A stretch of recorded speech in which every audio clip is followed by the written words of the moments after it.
Friends, இன்றைக்கி share மார்க்கெட்டில் என்ன நடந்ததுன்னு பார்க்கலாம். ஆக்சுவலாக இன்றைக்கி என்ன ஆச்சுன்னா, மார்னிங் ஓப்பன் ஆகும்போது 26,100 பாயிண்ட்ஸில் இருந்தது நிஃப்டி.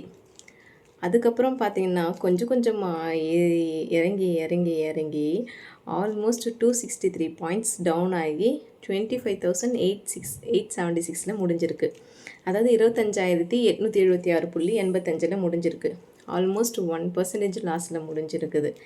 அதே மாதிரி பேங்க் நிஃப்டி பார்த்திங்கன்னா 304 பாயிண்ட்ஸ் குறைஞ்சி 59,686.50 பாயிண்ட்ஸில் முடிஞ்சிருக்கு. சென்செக்ஸ் பார்த்திங்கன்னா 780 டவுன் ஆகி 84,180 முடிஞ்சிருக்கு. இதில் என்ன பார்த்திங்கன்னா மிட் கேப் வந்து 1.99% லாஸு. ஸ்மால் கேப்பும் அதே அளவுக்கு தான் லாஸ் ஆகிருக்கு. இது எல்லா லாஸும் ஏன் நடந்ததுன்னு கேட்டிங்கன்னா, நம்ம ட்ரம்ப் இருக்கிறார் பார்த்தீங்களா, இப்போ தான் மார்க்கெட் கொஞ்சம் ஏறிச்சு. 26,000 ஐ திங்க் 300 வரைக்கும் டச் ஆச்சு. டச் ஆனதுக்கப்புறம் இன்னும் காலையில் கூட 26,140 வரைக்கும் இருந்தது.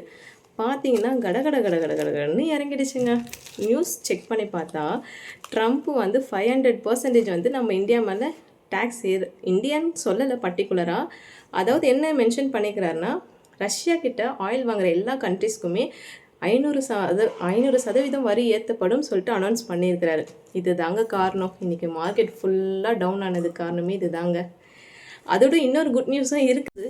அதாவது கம்மிங் ஃப்ரைடே வந்து அமெரிக்காவில் வந்து ஜட்ஜ்மெண்ட் தர போகிறாங்க. ட்ரம்ப்பு போட்ட வரிக்கு கரெக்டாக இல்லை குறைக்கணுமா இல்லை இதையே மெயின்டைன் பண்ணலாமா அப்படின்றதுக்கு ஜட்ஜ்மெண்ட் வந்து சுப்ரீம் கோர்ட்லேருந்து அனௌன்ஸ் பண்ண போகிறாங்க கம்மிங் ஃப்ரைடே. ஆனால் அதுக்குள்ளேயே தலைவர் வந்து 500% ஏற்ற போகிறோன்னு சொல்லி நம்ம மார்க்கெட்டை மொத்தமாக இறக்கி விட்டுட்டார். 25,800 இறக்கி விட்டுட்டார். மேபி இதோட இம்பேக்ட் நாளைக்கு இருக்குதான்னு நம்ம பார்ப்போம். இன்றைக்கி செம்மையாக இம்பேக்ட் இருந்தது. நாளைக்கும் கண்டினியூ ஆகுமான்னு தெரியாது. லைவ் மார்க்கெட்டில் பார்த்தா தான் தெரியும். ஸோ நான் இதை தாண்டி வேறு எஃப்ஐஸ் வேறு கண்டமேனிக்கு விற்று தள்ளுறாங்க.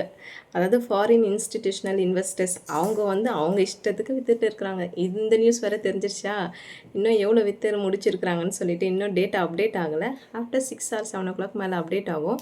அப்டேட் ஆனதும் அதை நான் ஷார்ட்ஸில் அப்டேட் பண்ணுறேன். ஆனால் கை கொடுக்க வந்து டொமஸ்டிக் இருக்குது. பார்ப்போம் என்ன டேட்டான்னு சொல்லிட்டு. நான் டெய்லி இந்த மாதிரி அப்டேட்ஸ் நான் தரலான்னு ஆசைப்பட்றேன். உங்களுக்கு இது பிடிச்சிருந்தா தம்ஸ் அப் பண்ணுங்கள். இல்லை வேணாம் நல்லா இல்லைன்னு நினச்சிங்கன்னா டிஸ்லைக் பண்ணிவிடுங்க. பாய்.